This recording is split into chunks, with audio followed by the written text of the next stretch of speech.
President Biden looks to be ending the year with a dubious new honor.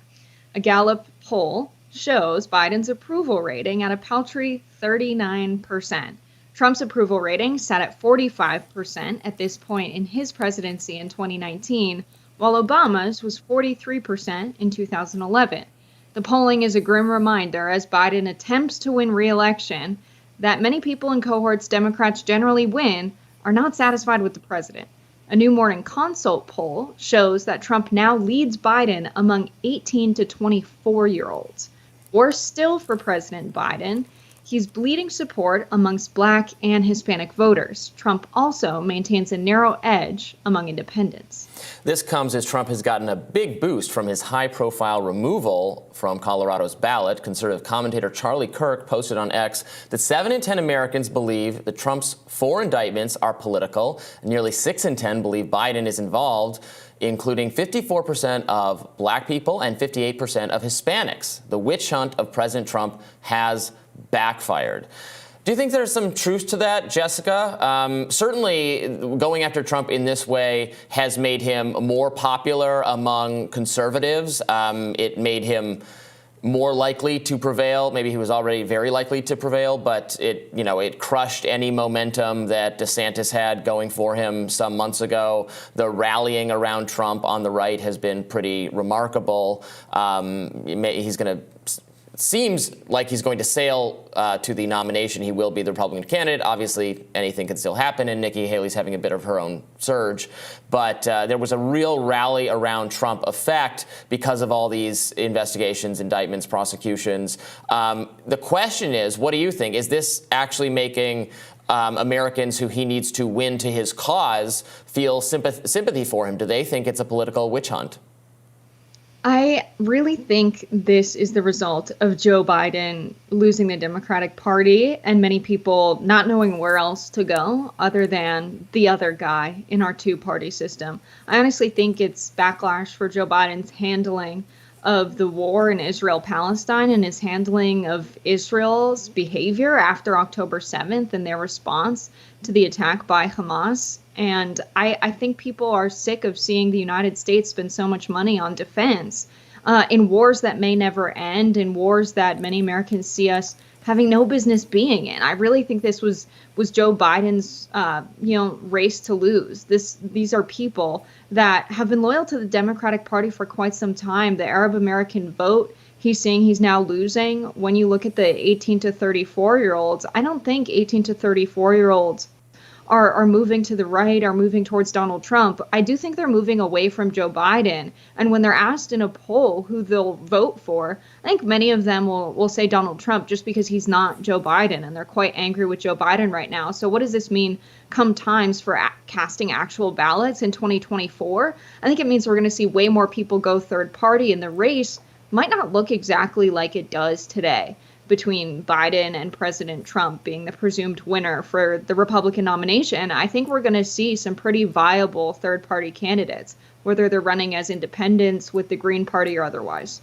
Yeah, that's the question. If people stay home, if people who voted for Joe Biden in 2020 either stay home or are interested in Robert F. Kennedy Jr. or Cornel West or the Green Party or the Libertarian Party, they don't. You're exactly right. They don't have to actually vote for Trump. They just have to not vote for Biden. If Trump keeps his coalition together and there's fatigue and there's frustration that Americans are feeling, I think for some of the reasons you point out, assuredly, I think even if you have pro-Israel political convictions, you might still wonder why the top priority of the U.S. government is to fund other nations' security expenses at all costs. Unthinkingly, it's easy for the government always to allocate more funding abroad at a time when Americans are really suffering, and it's their tax dollars. And I think a lot of people feel like they pay into this system. They pay a lot into this system, and they don't get anything out of it, or they don't get enough out of it.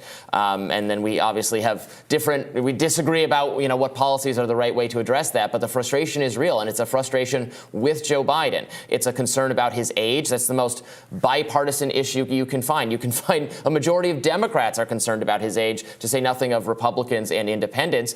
And it's a reasonable thing to be concerned about because he's so old. We've never had a president of this age.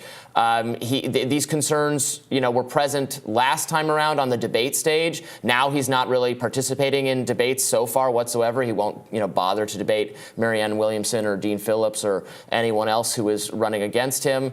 It has this. I think it causes people to wonder whether he's in any way capable of doing the job for another 4 years. Yeah, I think among young people, especially, what's on their minds right now is repaying their student loans. That 18 to 24-year-old contingency of voters, a lot of them are college educated. We just had repayments start in October. Many of those students defaulted on payment. Biden promised student loan forgiveness. His proposal was, of course, blocked in the courts.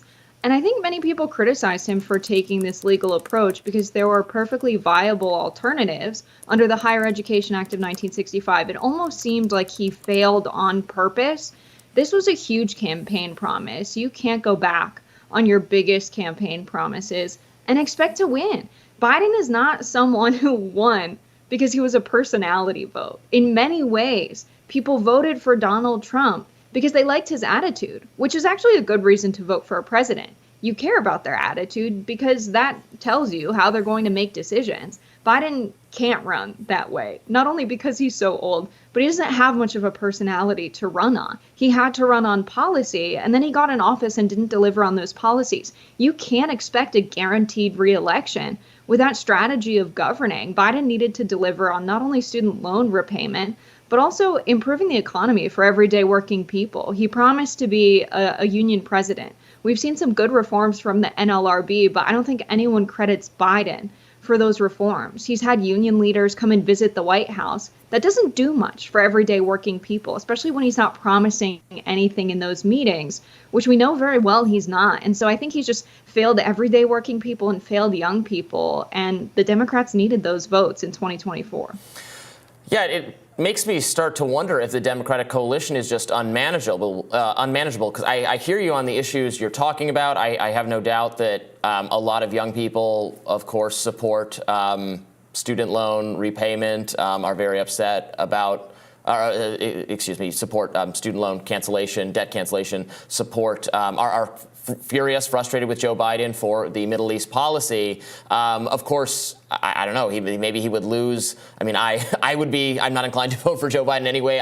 Him doing broad student debt cancellation would make me even less inclined to vote for him. I think a lot of people who repaid their student loans, who made different educational choices, different life choices in order to pay back the money they voluntarily borrowed to go to college, would feel a little bit ticked off that, well, they did it. Why can't other people do it? They have to have the government bail them out.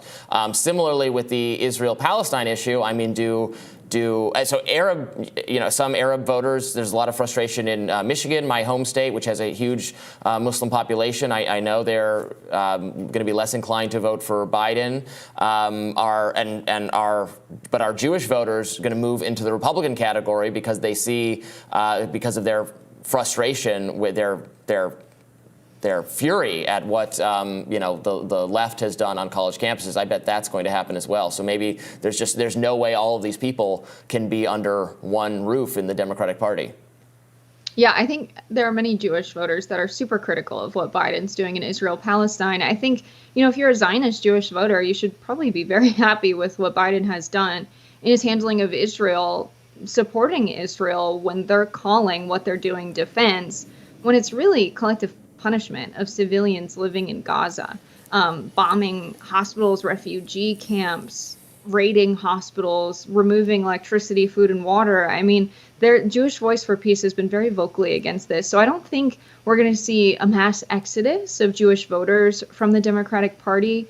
I do think that Biden intentionally has made bad policy around the student debt issue. You point out, what about all of the voters or the students rather, that like Joe Biden. They want to vote for Joe Biden, but they don't like the student debt cancellation policy because they've paid off their student loans. What about them? It wouldn't be hard to say, you're right. We saw the skyrocketing of tuition during the 2008 financial crisis when instead of entering the labor market, we saw many students want to leave high school and go on to higher education to shelter themselves from a really bad labor market, quite frankly. And then we saw the skyrocketing of tuition. And many rich bankers get very wealthy off of loaning students money with high, steady interest rates. And we saw the rise of for-profit colleges. So this was a money-making scheme for a group of people.